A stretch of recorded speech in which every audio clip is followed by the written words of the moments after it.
నమశంకరాయ.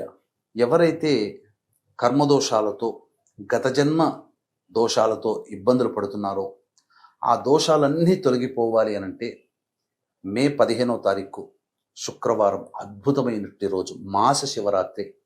సకల దోషాలని హరింపచేసి అనంతమైనటువంటి సంతోషాన్ని కలిగించే భగవానుడు ఆ పరమేశ్వరుడు.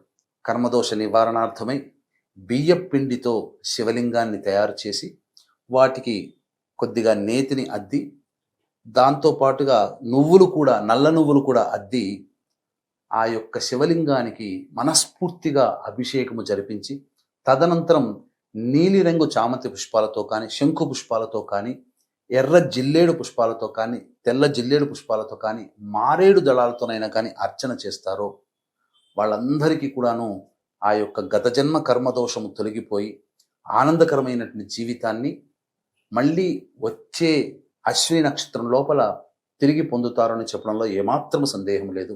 అలాగే మేష, మిథున, కర్కాటక, సింహ, కన్య, వృశ్చిక, ధనస్సు, కుంభ, మీన రాశిలో జన్మించిన వారికి శని దోష నివారణార్థమై శని జయంతి మే 16వ తారీఖు రోజున. కాబట్టి ఆ రోజున శని దోష నివారణ పూజలు, హోమాలు, అలాగే మీ జాతకరీత్యా కలుగు విద్య, వివాహ, ఉద్యోగ, దాంపత్య, అనారోగ్య సమస్యల నివారణకి సర్వదోష నివారణ పూజలు, హోమాలు అనేటువంటివి మే 16వ తారీఖు సాయంకాలం 6 గంటలకి ప్రారంభమవుతుంది. ఈ కార్యక్రమంలో నమోదు చేసుకోదలిచిన భక్తులు మే 16వ తారీఖు 5 గంటల లోపల కనిపిస్తున్న నెంబర్కి కాంటాక్ట్ చేసి మీ గోత్రనామాదులు నమోదు చేసుకోవచ్చు. శక్తిపాతం చేసినటువంటి కరుంగలిమాల ఇవ్వడం జరుగుతుంది.